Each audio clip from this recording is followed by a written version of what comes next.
everyone, in this video we'll continue with looking at how to estimate the value of a parameter using confidence intervals. These are the slides for chapter 9, and this video is in particular looking at confidence intervals for estimating a population mean. This is section 9.2 in the textbook. And the slides contain background information, they contain good examples, and for this video I'm going to concentrate on some examples that are in the lecture notes.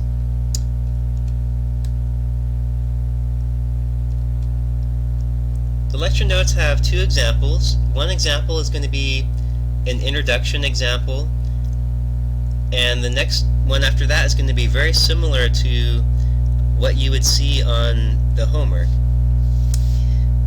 Our first example is estimating the mean age of mature sugar pine trees in the Cucamonga wilderness. Suppose that you're a biologist for the U.S. Forest Service and you wish to estimate the population mean age of mature sugar pine trees in the Cucamonga wilderness.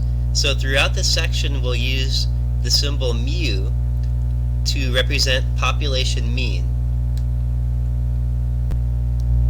Step 1 as a researcher would be to obtain a random sample and then measure your individuals in that sample and then summarize the results.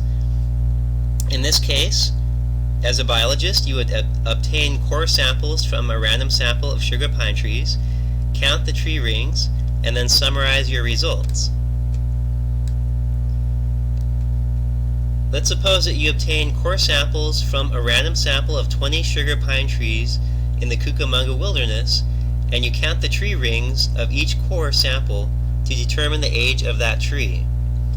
So remember that in trees, if you count the rings, that can tell you the age of the tree. Every ring would represent about 1 year in age for that tree. And a core sample can be taken with a tool like this, and what you take out is a core from that tree, and you can count the rings by looking at that core. So as a biologist you do this, and here are the ages and years that you determine for each of the sugar pine trees. Here are all your results. You have 20 results here.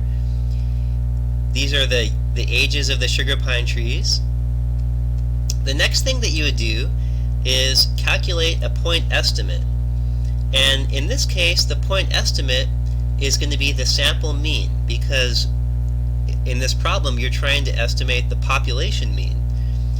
So the sample mean, you can use a formula to work that out. You can also find the sample mean using technology like a calculator or some other technology. For this example I'm only using the formula. Plug that in, and the mean comes out to 89.85 years. In this same step, it's probably a good idea to go ahead and calculate the sample standard deviation. So in this first example, I've only done it using the formula, but again, you could find this result using technology like a calculator. So using this formula, it's every x value minus the mean. You square that, you do that for every x value, and you add them together. You divide by n minus 1, and then you take the square root of that whole result. The mean was 89.85 years. So the first x value is 89, so I'll do 89 minus 89.85 squared plus 82 minus 89.85 squared plus, and do that for all of the x values. Work that out, and that comes out to 21.21 years. So again, just as a note, most calculators have functions that allow you to calculate the sample mean and sample standard deviation. Here are the steps that you would take on a Casio calculator and a TI calculator. The next thing that you would do as a researcher is to verify that the requirements for your confidence interval are being met. And in this case, the requirements for a confidence interval for a population mean are that you have to be working with a random sample.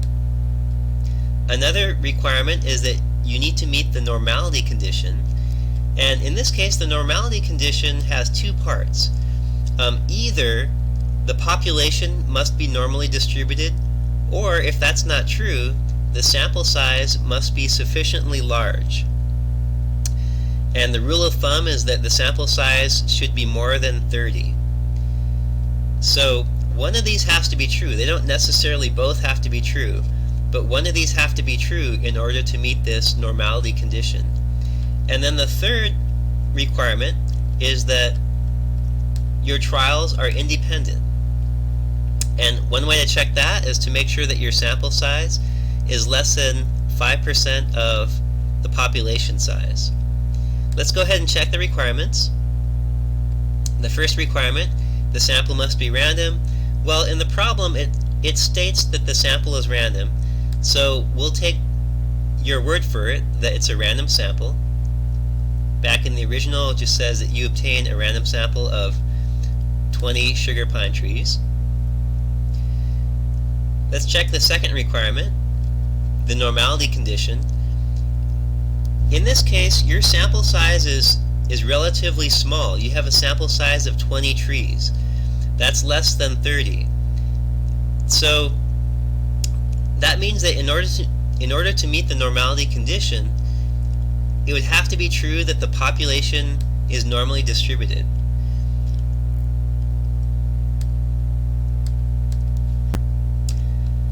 Now, how would you do that? Well, to determine whether this sample of trees comes from a population of trees that are approximately normally distributed, you would need to draw a box plot and a normal probability plot.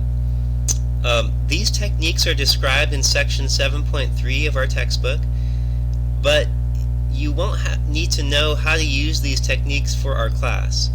So for now, we'll just trust that the population is normally distributed.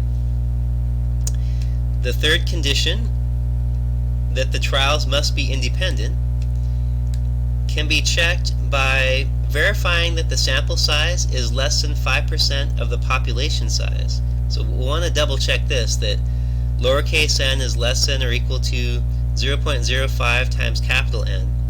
The sample size is 20. The population size of mature sugar pines in the Cucamonga wilderness, capital N, is not provided in the problem. And in fact, as a researcher, you may not even know what capital N is. But we'll go ahead and plug in 20 for lowercase n, and we'll solve for capital N. Divide both sides by 0.05, and then you'll come out with this, that capital N must be greater than or equal to 400. This means that this statement, n less than or equal to 0.05 times capital N, is true as long as the population size of mature sugar pine trees in the Cucamonga wilderness is more than 400. And it seems reasonable to conclude that there would be more than 400 mature sugar pine trees in the Cucamonga wilderness. So yes, it's reasonable to conclude that this is true, n less than or equal to 0.05 times capital N, and as a result we can conclude that the trials are independent, so we've met that condition. We've finished the first 3 steps to this example, and just keep in mind that these first 3 steps involve descriptive statistics, and this was an observational study. In the next video, we'll complete this example.